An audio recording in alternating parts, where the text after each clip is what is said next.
Ladies and gentlemen, I'm tired of the debates. We're going to solve something once and for all. What are the 5 most conservative states in the union? So today, with the criteria that I have established with help from my wonderful pregame audience, we laid out not only the criteria by which we want to judge a state, but we also laid out resources that we want Grok to use. That's right. We're working in conjunction with Grok, the only AI that I kind of sort of trust, but not really, but I trust it more than all the others. We're going to figure out, we're going to settle the debate right now. What are the 5 most conservative states? But to let you know what criteria I've used, I've got it on the screen right now. This is so all of you that would like to cancel me after this can appropriately do so, right? But I want you to know that I got specific. I didn't just say, hey, go to a couple of conservative sites and rank the states the most. I didn't say just pick the most Republicans. No, I use things like this. Control of the state legislature by Republicans by percentage and number of years. Control of the governorship. Control of the attorney general. How many Christians in the state? How churched is the state? Right? I want a Bible Belt state. Pro-life laws, tax policy with emphasis on quantity of taxes, amount taken, income, property, sales, business. Pro-gun laws, and I specifically said open carry, constitutional carry, lack of restrictions. Right? Because a lot of people, they'll claim to be pro-gun, but they're not. Restrictions on transgender surgeries and medications for minors. Educational choice and favorable homeschool laws. Strong property rights, limited and restricted welfare. That's right. I don't want to go to a state where they pay you to do nothing forever. Tough on crime, especially violent crimes, mandatory minimums. I got to think Rick, revitalized Rick from the audience is the one that reminded me, Nick, what about pro-food freedom laws, cottage food laws? Excellent pickup. High percentage of conservatives represented on the federal level. So that's your federal representation. Strong parental rights laws against drag queen story hour and schools socially transitioning children. Strong conservative judges in the state Supreme Court because the judges are a lot of times the weak sauce. Strong voter ID and registration laws to prevent fraud. Laws against Sharia law. Threw that in there. Business-friendly laws, low taxes, low regulations, good free market principles. I don't want cronyism. Here's some of the resources I picked. Club for Growth, American Conservative Union, Heritage Foundation, and Heritage Action. Susan B. Anthony, HSLDA, ALEC. That's the American Legislative Exchange Council. NRA, Gun Owners of America. Phrase. Oh, I want to add another one in there. I want to add, I can't believe I almost forgot this. Please forgive me, National Association of Gun Rights. Yeah. Association of Gun Rights. Shut up, Nate. The Fraser Institute. The Center for Legislation Accountability, Rogue Food Conference, right? So I put a lot of good ones in there. And then here's this, right? You're going to like this. Do not rank a state higher simply because they have more Republicans in office. Weight the number of conservative Republicans and conservative policies using resources like Heritage Action, American Conservative Union, Club for Growth, ALEC. Why did I pick those organizations?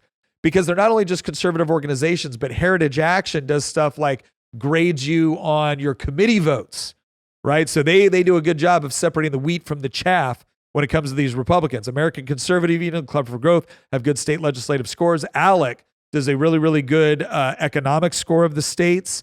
Heritage Action has a good educational freedom score.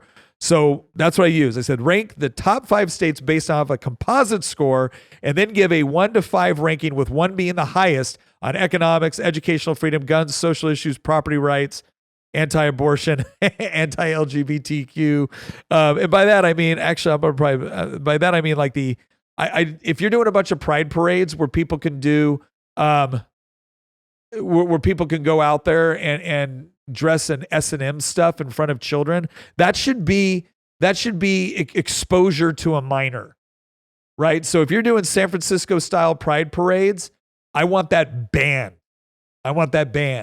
Right? You still have freedom of speech. You can protest. You can go ahead and do what you want.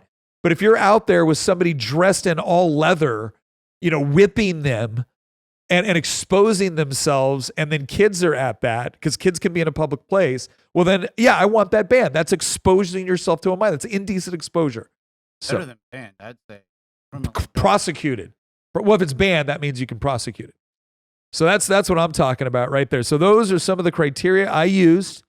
I'm sure there's stuff that maybe I missed, but using using this criteria, we're going to go ahead and go. Let's go. We just said think harder.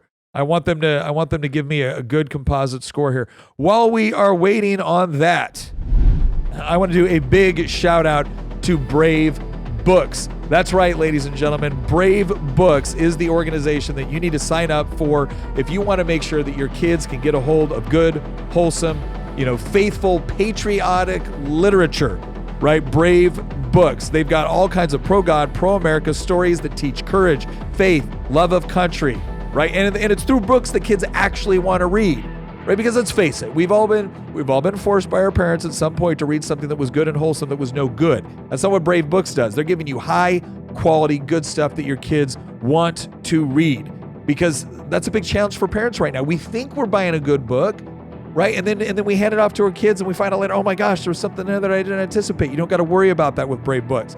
Plus, if you go to bravebooks.com/Nick, that lets them know we sent you, and you use code Nick, you're going to get 20% off your first order and free access to Brave's parent-vetted streaming platform.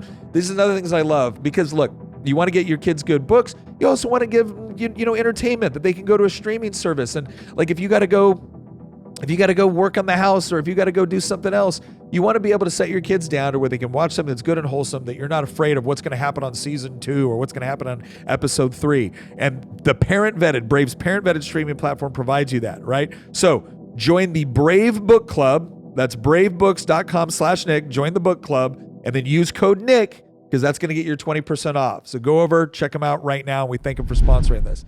Okay, as we do this. All right, there we go. All right, we're going through. You can see right now Grok is giving us its answer. It's going through everything. We're going to see what that comes back with. I don't know. I'm excited to see what happens. I'm excited to see what happens here.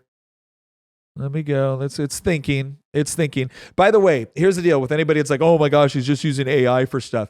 Yeah, we use AI because it helps scale. So I used to do intelligence analysis. And one of the things we used to use when we were talking about analytical tools, because there was a lot of analytical tools out there. In fact, one of the ones being used by Special Ops was Palantir at a particular point. And we were saying that, you can't replace the analyst entirely, because analysts kind of intuitively understand human behavior. They research, they know what questions to ask.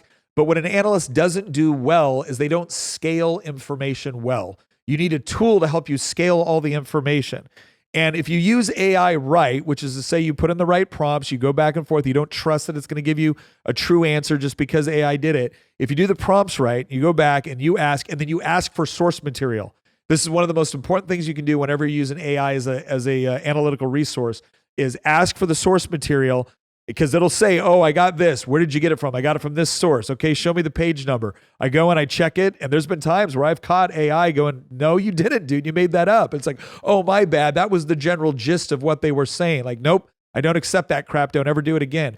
What I have found is that I have gotten the best results from Grok.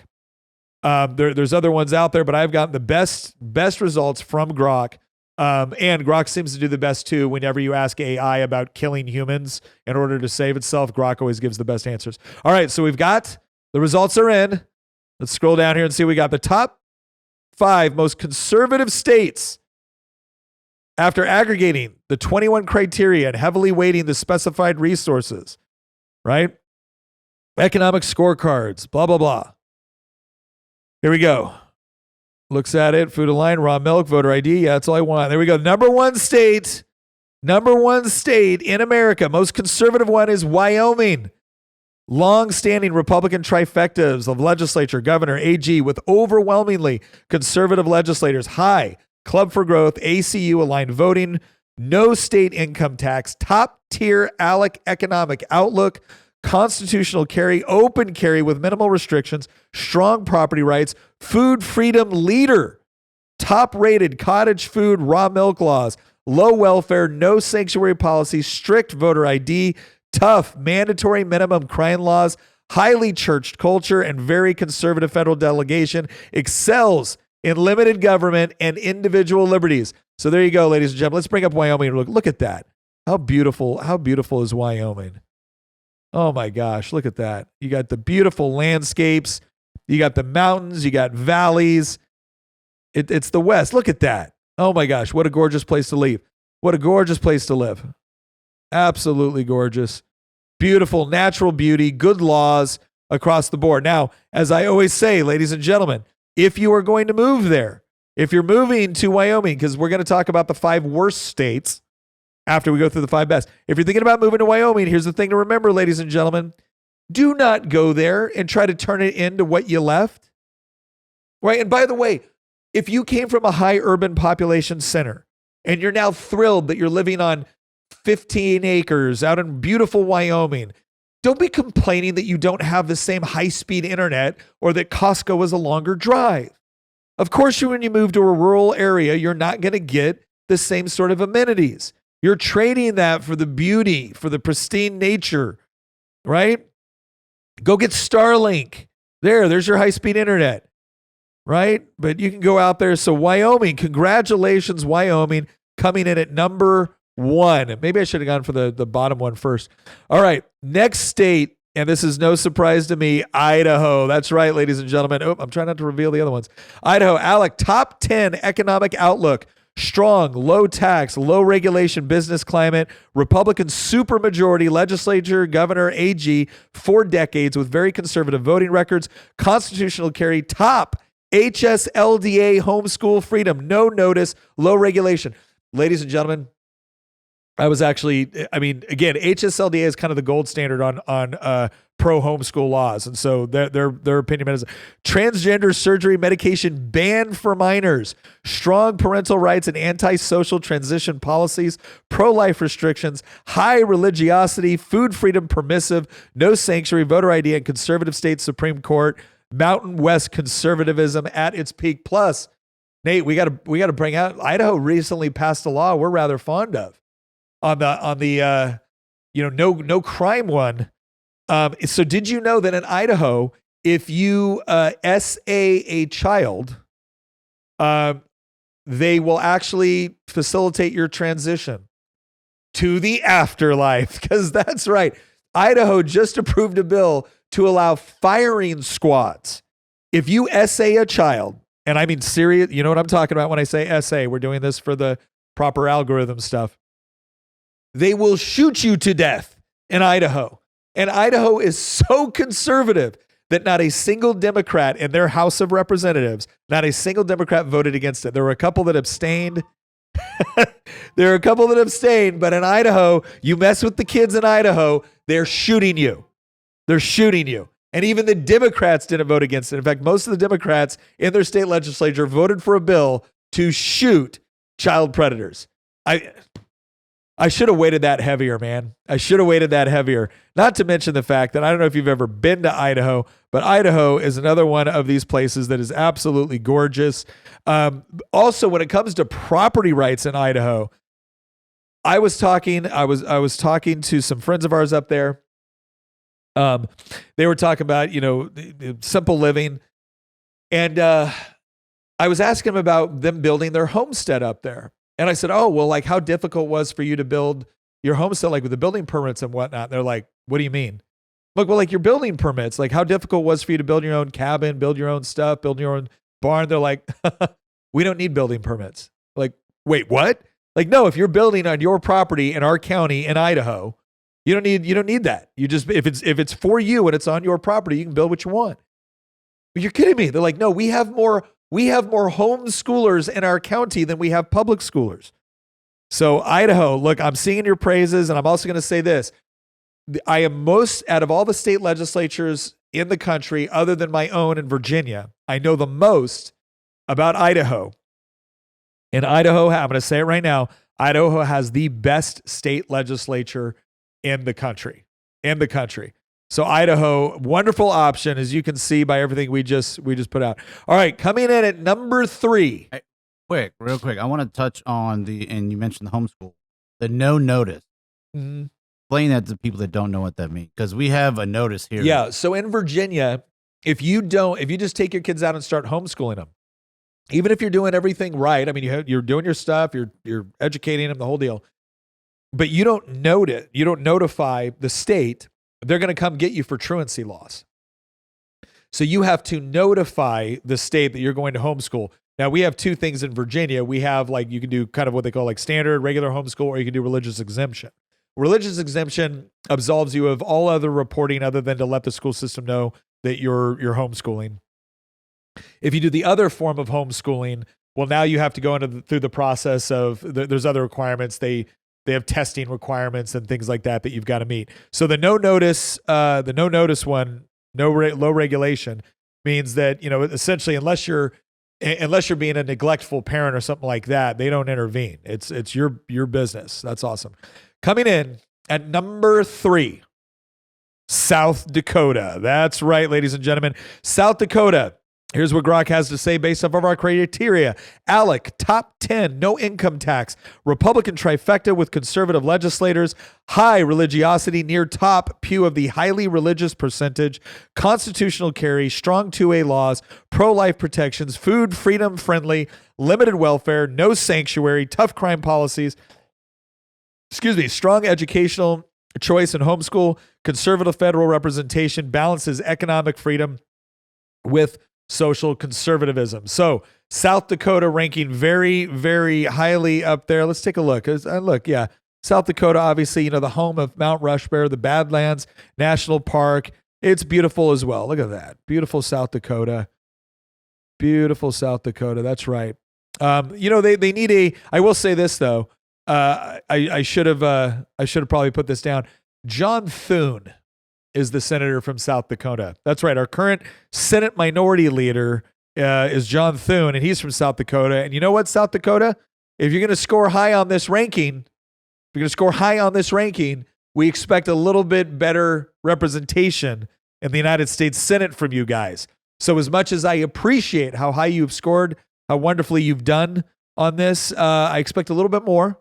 The other thing South Dakota did a really great job is during COVID, Kristi Noem, when she was governor, Kristi's obviously going through some difficult times right now, but look, credit where credit is due. Kristi, during COVID, was like, look, I'm not shutting down the state. And everyone was like, oh my gosh, South Dakota's going to become a graveyard. They're going to kill everybody. No, like statistically insignificant from other states that did all the lockdowns in the world. The difference is that South Dakota's economy didn't tank. And they didn't have a lot of people that, were increasing, deaths from suicide because they've been locked away or grandma had to die alone. So that's the sort of courage I look for in the political leadership. There's a ton of elected Republicans out there that are absolute cowards. It's one of the reasons why I drew the criterion the way I wanted, is I wanted to make sure that they weren't just scoring people based off of, oh yeah, they're a Republican. I use things like Club for Growth, American Conservative Union, Heritage Action, because they separate the wheat from the chaff when it comes to Republican representation. So good job, South Dakota, coming in at number 3. Beautiful state, wonderful state, beautiful. All right, now we're going to go to number 4. Number 4, Utah. Number 4, Utah is number 1 in ALEC for rich states, poor states. If you want to know what that is, I'll actually bring it up here in a second when we talk a little bit more about Utah. But they are number 1 in ALEC's rich states, poor states for 18 straight years.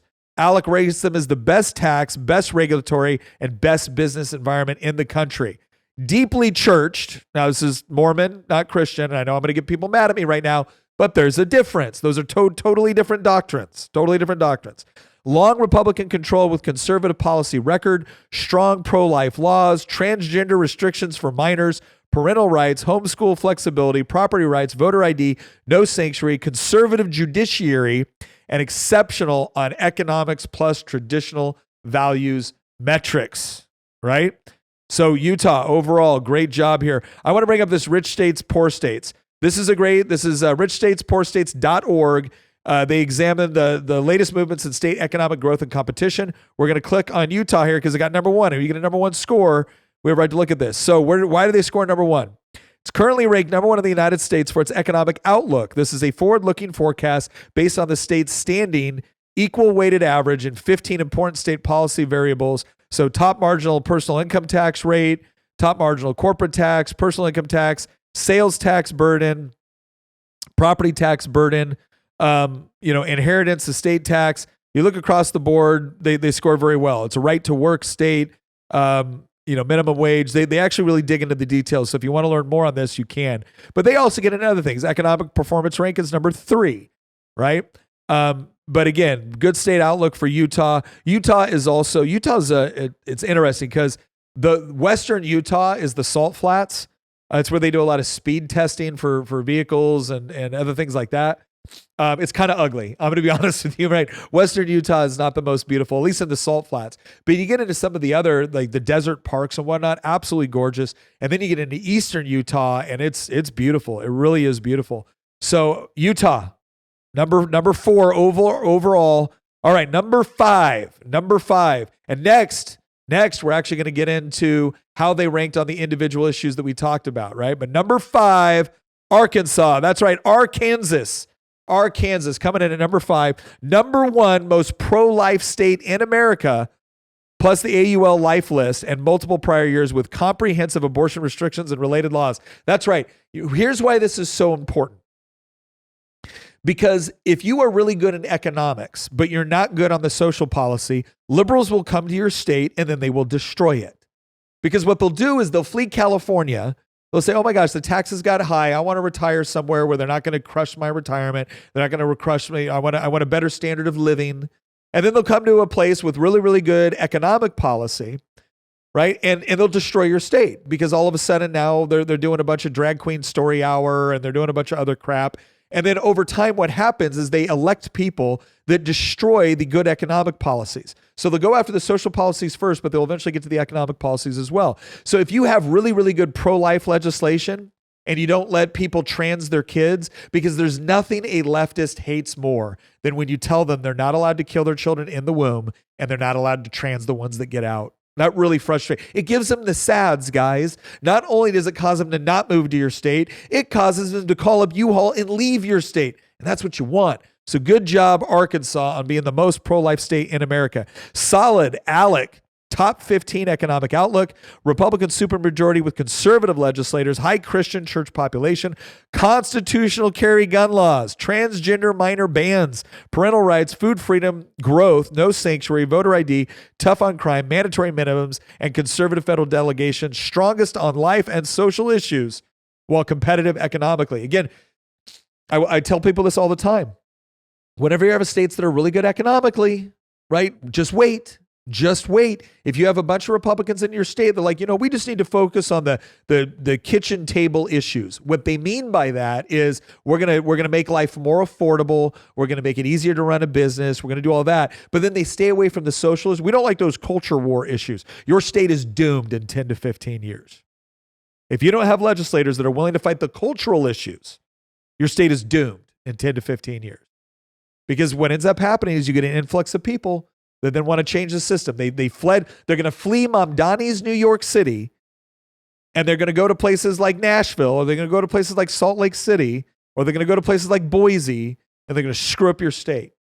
Don't let them do it. Don't let them do it. We got a quick question. I believe it's from Loyal to Law. She asked, why do you think Texas is not on the list?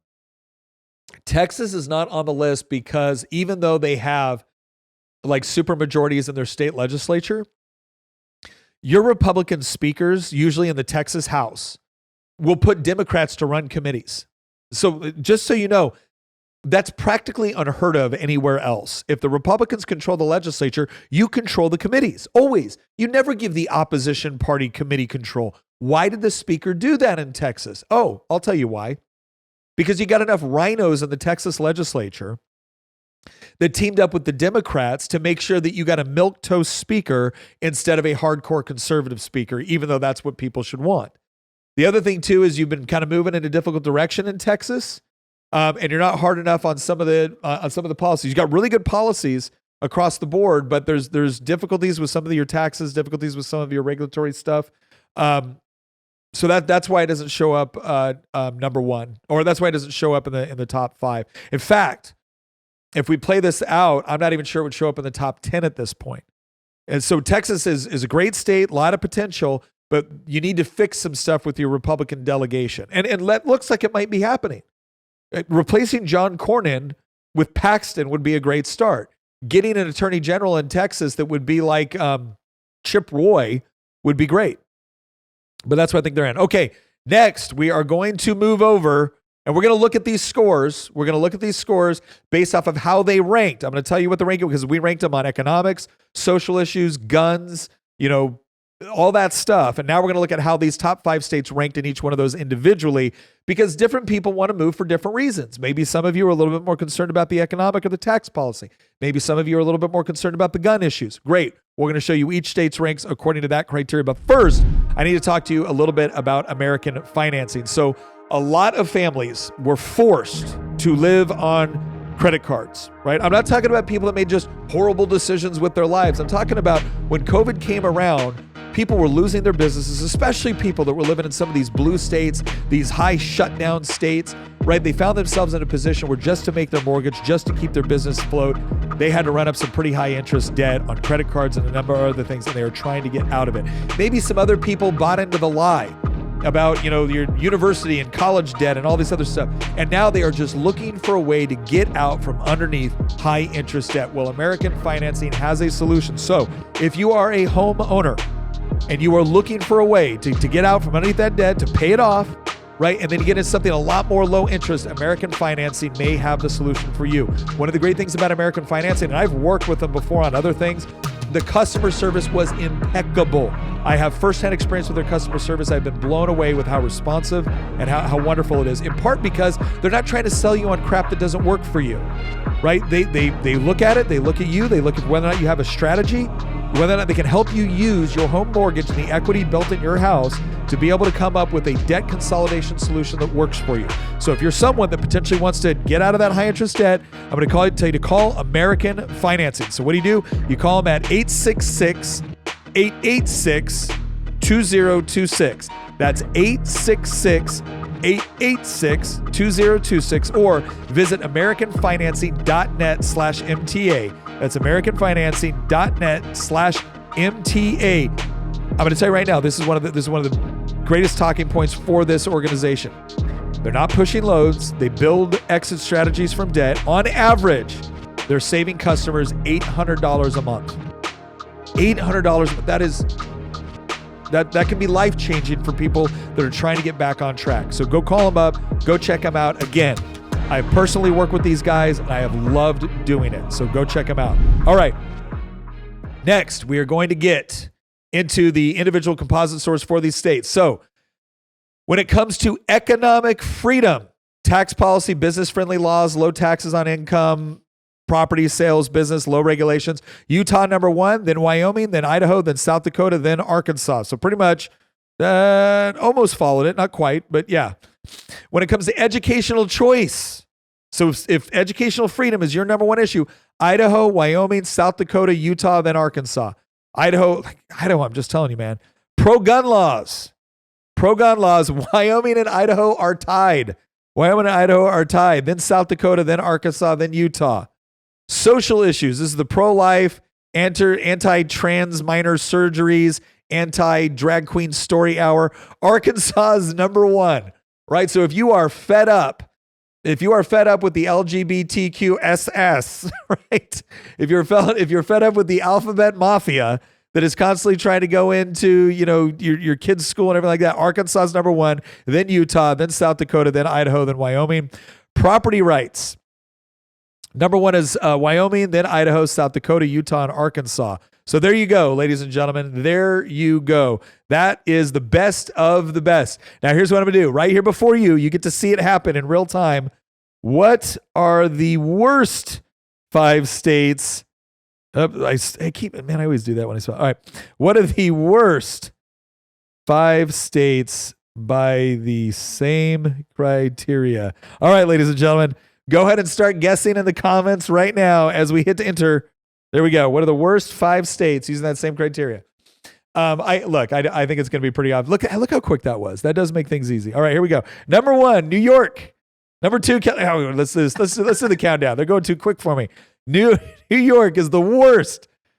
Alec outranked 50th worst with high income high property taxes, sales taxes, business taxes, plus heavy regulations, long Democratic legislative and gubernatorial control with low conservative legislator scores per ACU and heritage, no constitutional carry, high regulation on homeschooling, very low religiosity, not to mention the fact that the mayor of the largest city is not only a commie, but a jihadist. So a lot of people looking to leave New York City right now. By the way, I just want to tell, I saw somebody from JP Morgan talking about how the number of employees that they have in New York, specifically New York City, have dropped by like tens of thousands and are increasing in places like Texas by tens of thousands. And that JP Morgan CEO exec is saying like, oh, people vote with their feet. And then he talks about the government should be focused on what they should be doing, like education and healthcare. No, JP Morgan, you're part of the problem. The government shouldn't be focusing on that. The government should be focusing on essential government services. I don't want the government running my healthcare, and I sure as hell don't want them running my kids' education. I want parents in charge of that. But JP Morgan, that again, it's like, oh yeah, we're going to vote with our feet. And so we're going to move to a state like Texas where we've got good regulations and good tax laws, and then we're going to bring all of our social crap with us. Hey, CEO of JP Morgan, guess what follows the social crap that you're bringing with you? All the tax stuff, because it's the left pushing both of it. So no, you're the one that needs to wake up and realize and take your own advice. When you move to a state, don't move to that state and then start pushing leftist social ideology. Don't move to that state and then be doing like all of your Pride Month stuff and pushing stuff in public schools. Don't be doing that. You're the one screwing up the places you're going. You're the locusts. You want to be a refugee? Then you go to Texas and you respect Texas culture because Texas culture created the conditions you fled to. You don't bring your New York culture with you. You don't go, whoa, I like Texas for the tax policy, but I'm going to educate you on all the social policy. No, sit down, shut up, and learn. Because if your social policy created this sort of economic environment you liked, you could stay where you are, but you can't. Number 2, worst, California. 47th with the nation's highest top marginal income tax, high property and sales business burdens, and extreme regulations, Democratic supermajorities with minimal conservative policy influence among the weakest pro-life states, very strict gun control. Oh my gosh, their gun control laws there are absurd. They're just ridiculous. Expansive welfare programs, strong protections for transgendery surgeries and medications for minors, strong protections. In fact, we had a gentleman on this show where literally he was in Texas. He got divorced and his wife fled to California. And here's another reason why Texas isn't on the top 5. He fought all the way up through Texas court systems to say she cannot take my kid to California. She's taking my kid to California to surgically mutilate my child. She's taking my kid to California to transition my son. And it was a Texas judge that said, well, I don't see any reason why she can't go to California. Well, guess what happened? She got to California. She transitioned their son, and then is pretty much restricting his access to him. That's why she went to California. California is essentially a sanctuary for wanting to surgically mutilate children. That's how bad it is. Now, it is a beautiful state. California is absolutely gorgeous. And as I have said before, California will be a great place to live as soon as Americans recolonize it. All right. Number three, Vermont. Oh my gosh, Vermont. 49th on ALEC ranking. High taxes and regulatory burden, consistent Democratic progressive control and low conservative scores, weak pro-life stance, restrictive gun laws, among the strictest homeschool regulations, lowest religiosity in the United States. So basically about a bunch of rich atheists up in Vermont. Basically what they are is they're rich people that, live in Vermont because it's beautiful, but they actually, made all their money in like New York City. Permissive policies on transgender minors, drag events, limited parental rights pushback, weak on tough on crime, mandatory minimums, ranks it near the bottom in economic outlook, social conservatism, and freedom. So Vermont, this is the state that gives us Bernie Sanders, right? Everyone's favorite communist in the U.S. Senate. All right, number 4, New Jersey. we probably can't be too surprised by that. New Jersey. High property taxes, income taxes, business regulations, Democratic trifecta with limited conservative Republican influence, weak pro-life laws, moderate to high homeschool regulations, low to moderate religiosity, sanctuary-leaning policies, generous welfare, progressive stances on transgender issues in education, activist judiciary, poor performance on tax policy, guns, property rights, and overall limited government. New Jersey's just a mess. New Jersey's just a mess. We all thought that maybe this last gubernatorial election we'd have a chance because it seemed like New Jersey was starting to trend in the right direction. It was almost like people were starting to realize that, having a high tax, socially liberal environment is not conducive to the well-being of families and the upbringing of children and the protection of law-abiding citizens. But nope, they went overwhelmingly for a hardcore leftist. And so New Jersey, sorry, but you're number 4 on the worst, most liberal states, and it's not getting better. Number 5, Illinois. I'm actually surprised they're not higher. 46 with high taxes, including progressive income tax regulations and business unfriendly environment, Democratic control of the legislature, governor, AG. That should just be Chicago control of everything. Chicago, one of the most corrupt, poorly run cities in America, is pretty much deciding how Illinois is governed because they gerrymander the crap out of that state. Illinois is one of the worst. Every time you hear a leftist say, well, we have to gerrymander Virginia because of what Texas and Oklahoma is doing. Texas and Oklahoma, whether you like what they did or not, actually followed their state laws. And they did it in response to blue states like Illinois and pretty much every other state in New England, or not every other, but every state in New England, which gerrymanders the crap to make sure that there's limited to no Republican representation in New England. Right. So this always happens. Whenever Republicans to catch up to what Democrats in Illinois are doing, then the Democrats act like they're the victims, but they're not.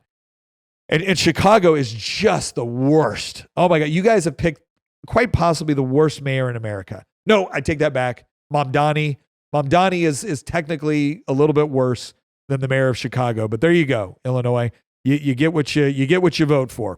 So those are the top 5 and bottom 5. All right, looking in the chat, I'm now going to ask now for a show of hands in the chat, how many people would like to see, should we expand this to the top 10? Should we expand to the top 10? Well, let's do this. Expand search to include top 10 best states. We'll take a look at this real quick. All right, top 10 best states. Let's see how it goes here. Let's see what it comes back with. All right, so we already saw our top one was Utah, Idaho, or Wyoming, Utah, Idaho, South Dakota, and Arkansas. We're now going to add another 5 to that list to see where it comes. Let's see if Texas makes it. Let's see if by our criteria, let's see if Texas makes it on the next top 5 that you might want to consider moving to. Yeah. Again, Texas has always been kind of the gold standard in part because Texas has a really strong state culture. Don't mess with Texas. All right, so here we go. We already know the top 5. Now we're gonna slow down here, Grok. Don't scroll down just yet. All right, so we are in the top 5, right? The top 5 were in order: Wyoming, Idaho, South Dakota, Utah, and Arkansas. Now moving in to 6, number 6, Oklahoma. I'm actually not surprised by that. I'm not surprised that Oklahoma is number 6 on this list. They're super hardcore too. They've got a good mix on the. Alec is number 11 overall, which that's good. But they're really strong too on the social policy. I think they're actually. Did they bring back prayer in schools? I can't remember if they did. I think they might have. They did something like that. 10 Commandments or prayer or something like that. 10 Commandments back in the school. Which, by the way, people flip out about that. Like, again, when you look at our founding, you get freedom of religion, not freedom from it. And when you look at our founding, the most quoted and influential piece of literature, piece of history is the Bible, right? It's the Bible. Like, this is hands down. There was a secular professor that actually did the study, and he found that when you look at who the founders quoted the most, it was Montesquieu, then Blackstone, then John Locke. That was number 2, number 3, and number 4. The number 1 most quoted was Scripture. It was the Bible. And by the way, it was things like Leviticus and Deuteronomy, right? They were talking about like Old Testament law, right? So this idea that you can't study the 10 Commandments or you can't study Christianity in schools when Christianity was the most influential, when the Bible was the most influential document that informed our structure and our revolution and everything else, is just absurd. So way to go, Oklahoma. Number 7, Tennessee. Scores number 2 under Alec. Solid pro-life. It's in the top 10. Republican trifecta with conservative policy emphasis. Constitutional carry expansion. Growing religiosity and family values focus. Strong educational choice. No sanctuary. Voter ID. Business-friendly. Low-tax environment. Rising economic and social conservative leaders. So Tennessee is going to the right direction. There was a lot of people that were concerned because there was all these Californians moving into like Nashville and stuff like that. That has actually slowed way down. And I think part of the reason why is because Californians were originally moving to Tennessee, in part because, one, Tennessee is gorgeous. It's absolutely beautiful, a ton of natural beauty. If you like hiking, if you like waterfalls, if you like caves, if you like, it's gorgeous. Plus, if you want, the Delta, you got Western Tennessee. If you want kind of the rolling hills, you got mid Tennessee. And if you want the mountains, you got Eastern Tennessee. Nashville is a super cool city. I love Nashville. Nashville is arguably my favorite city in America, because it's the most fun and the most patriotic one that I've ever been to. So it's great. Love Nashville, love Tennessee. The other thing I would say is that Tennessee doubled down on the family stuff. So at a time where you would expect Tennessee to maybe say, oh, wait, we got all this new investment coming into the state. We don't want to scare off any of this big business. But they're like, nope, we're doing hardcore transgender laws. We're going hardcore on that. They kicked somebody out of their legislature for being disruptive. Like, Tennessee is like doubling down on both the pro economic policy and pro family policy. It was kind of funny because Memphis has always been a problem spot in Tennessee. And so you had like Gavin Newsom was like, oh, you want to bring the National Guard into these blue cities? What about Memphis? And the governor of Tennessee was, that sounds like a great idea. Let's bring the Guard in and clean up Memphis. And then all of a sudden you had people in poor neighborhoods of Memphis going, I don't know what they're doing and I don't care because my kid can play outside for the first time. So all it took to clean up a blue city in a red state was for a red governor and a red president to come in and say, oh, let's just enforce crime. And all of a sudden it started to get better. More work to be done, but Tennessee, awesome state. Number 8, North Dakota. Long Republican control, constitutional carry, high religiosity, pro-life protections. I got some friends up there in North Dakota as well. North Dakota have some up-and-comers. North Dakota, I think, out of everyone on this list, the ones that are set up to start moving higher on this, North Dakota is one of them. There's an organization called Citizens Alliance. I do work with them as well. I'm a big fan of Citizens Alliance. They actually have North Dakota as one of their states. Idaho is another one that they're working hard on. So Citizens Alliance, go check them out because they're projecting North Dakota is going to do some good things. Number 9, Alabama, extremely high religiosity and AUL pro-life strength, Republican supermajority with conservative outcomes, constitutional carry, strong parental rights, social conservative powerhouse. They've got some issues with their business climate, with some of their crony. There's some crony stuff. There's some regulation stuff in there that they need to work on, but they're improving. They're improving on the ALEC business climate, but very strong social conservatism. Number 10 is Mississippi. Most religious, highly church state, strong pro-life, parental rights. They do a lot of minor protections in schools. None of this socially transitioning your kids in the public schools. Tough on crime, mandatory minimums, limited welfare, no sanctuary, deep South social conservatism at peak. So there you go. There's the 10 states. There are the 10 states. All right. Just for fun. How much time we got, Nate? How long have we been doing this for now? 45 minutes. Let's do one just for fun. Let's expand the search on the bottom 10. The bottom 10. Okay. Expand search to include bottom 10 states. So we already know the first five were pretty predictable. California, Illinois, Vermont, New York. I don't think any big surprises there. I'm gonna guess right now on the bottom 5. I'm gonna put Washington State in there, especially with the new legislation they passed. I'm gonna put Washington State in there. I'm gonna put Massachusetts in there. I'm going to put Oregon in there. Who else do you think, Nate? Minnesota. Minnesota's got to be in there. Hawaii? I'm surprised Minnesota is. Oh, and Hawaii. No, was Hawaii in there? I don't think they were. Hawaii. Okay, so I'm going to say Hawaii probably, but I'm going to say Washington State, Oregon, Minnesota, Massachusetts, and Hawaii. But Maine has Susan Collins, and they've got some enclaves. Maine's a different kind of liberal. It's kind of more your old, like, it's getting bad. My family's there, and where I lived, hence.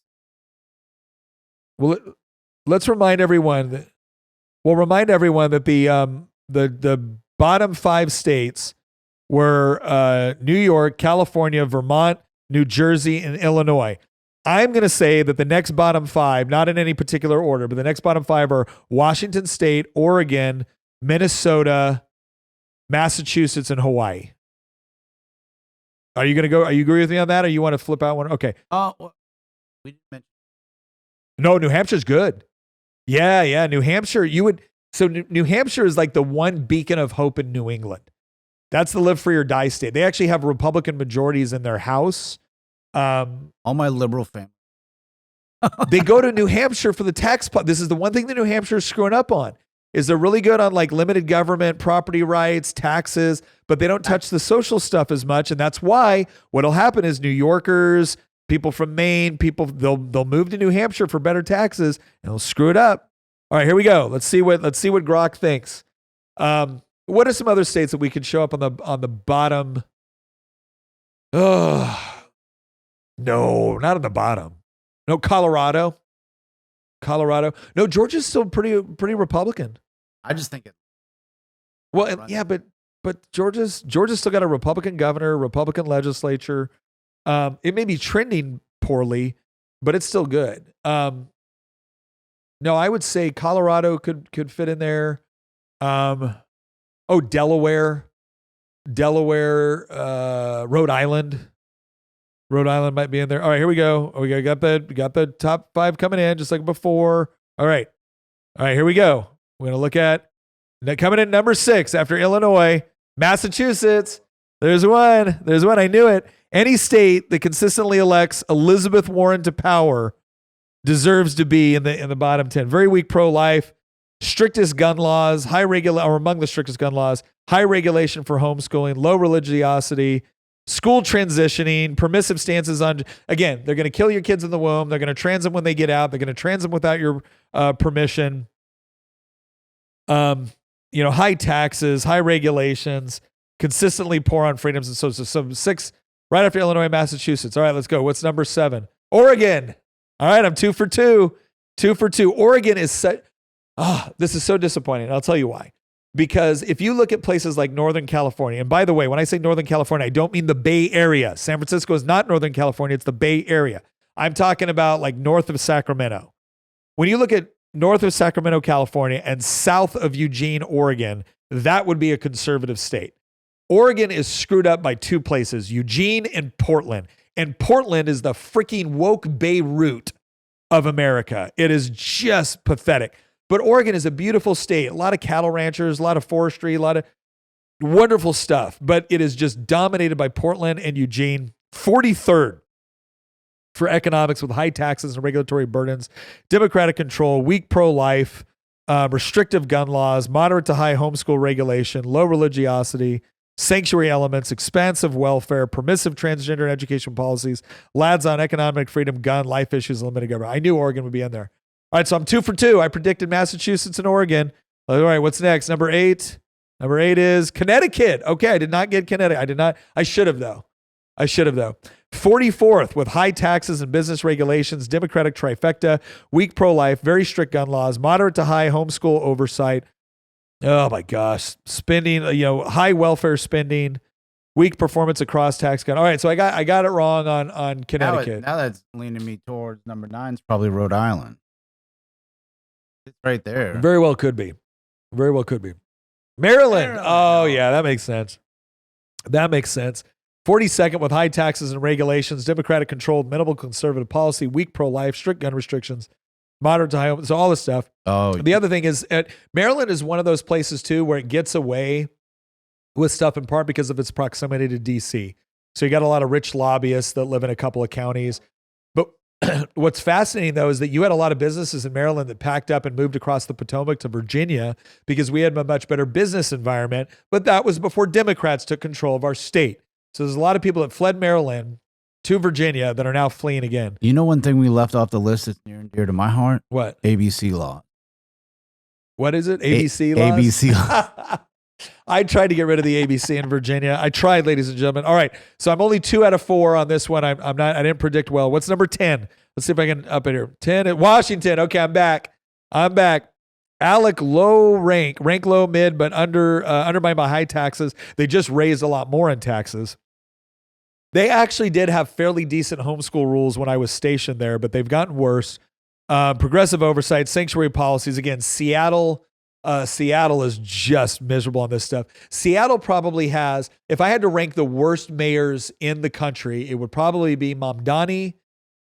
And then it's a toss-up between the mayor of Chicago and the mayor of Seattle. They elected a mayor of Seattle that literally just like lived in her mom's basement because they just pick whoever the most socially progressive commie they can find. And Seattle is trying to abolish itself, and it is doing well. So there you go, ladies and gentlemen. If you live in Washington, Maryland, Connecticut, Oregon, Massachusetts, Illinois, New Jersey, Vermont, California, or New York, and you are a woke progressive, good. You're getting exactly what you voted for. Stay there. Stay there. You got a lot of people moving their businesses and their money. Basically, you've got your tax base leaving in a big way. You don't get to chase them. You get it. You wanted to live as little woke progressive, commies. There you go. You're getting it. You are getting it. Right. So don't be, they're already trying to come up with new schemes in New York and California to tax you for leaving the state. Like they're going to punish you for staying and they're going to punish you for leaving. So if you live in one of those states, but you want to flee this because you're a good conservative, right? And I don't mean, I like pro-biz. No, you're a good conservative across the board. You're someone that doesn't want to kill babies in the womb. You don't want to trans kids once they get out, right? And you like low taxes and limited government and you like, pro-gun laws. You like all of it, not just picking and choosing like CEOs of major companies in Manhattan. You like all the policies. You like the culture which creates the policies. Well, then here's the places you need to move to. Wyoming, Idaho, South Dakota, Utah, North Dakota, Oklahoma, Arkansas, Tennessee, Alabama, and Mississippi. But when you move there, just remember, you are fleeing. You are now a refugee in a state that was able to create conditions that allowed you to have somewhere you could flee to. Don't you dare try to change them to reflect things from the place you left. You're not there to improve them. You're seeking sanctuary, the good kind, not the illegal immigrant kind. You're seeking sanctuary in a place that got it right. And so you're there to help them, not there to show them how it's done. All right, that's very, very important. All right, ladies and gentlemen. Well, I hope you appreciated this. I hope we answered some questions. I hope we settled some disputes. I'm sure there will be some interstate rivalry. I'm sure Idaho and Wyoming will be fighting over who's really ranked one or two. I have no doubt that places like Florida, which are quickly fighting to become in this top 10 list, and they're getting there. Again, I think the best governor in the country right now is Governor DeSantis. I think Ron DeSantis is the best governor in the country right now. Why? Because he has taken his state the farthest. Right? It's not just about becoming a governor of like a super good state. It's about where did you find your state and how far did you take it? And on that metrics, I don't think anybody beats Ron DeSantis at this point. So kudos to, he gets honorable. Florida gets honorable mention. Texas will get honorable mention in part because they have such a strong state culture. But I'm telling you right now, you better get rid of your weak speakers in Texas. You better start demanding a legislature in Texas that is not trying to make, patty fingers with the left. You better actually elect people out there that want to keep Texas, or you're going to find out just how quickly people can turn Texas into something else. Once again, thank you for joining us. And I got one more thing to bring up. We're actually going to be on Michael Knowles and some other channels right now. Why? Well, because of this bad boy right here. That's right. The Man Book. The Man Book is available for pre-order. Help us boost our numbers. Help us boost our numbers. What would be funnier than a book from me that a guy that just did an episode like this being a New York Times bestseller? Do you know how much it would just anger and infuriate the New York Times to have to be like, yeah, technically he's a New York Times bestseller. That would just do your part. It's not about me. It's not even about the book at this point. It is about sticking it to the New York Times. Well, couldn't you just identify? I just identify as a New York Times bestseller. Yeah. Just go. Yeah. Go. You can pre-order it anyways. Again, it's a big help. Really appreciate it. Appreciate all the pre-orders thus far. It's really helped us out. And again, it was a labor of love. It was a labor of love. And I hope you guys get some use at it. I really did try to put some things in there that I just learned. Again, it's not a book that's meant to preach at you about stuff. It's meant to actually teach people, especially men, some of the things I learned from, again, 46 years of life, 26 years of marriage, almost 27 years of marriage, 22 years of being a dad, being in Green Berets, being a combat veteran, being in the legislature, being a business owner. These are just some of the things I've learned that I think would be good for men to know. So I hope you like it. Once again, thank you for joining us, and we'll see you next episode.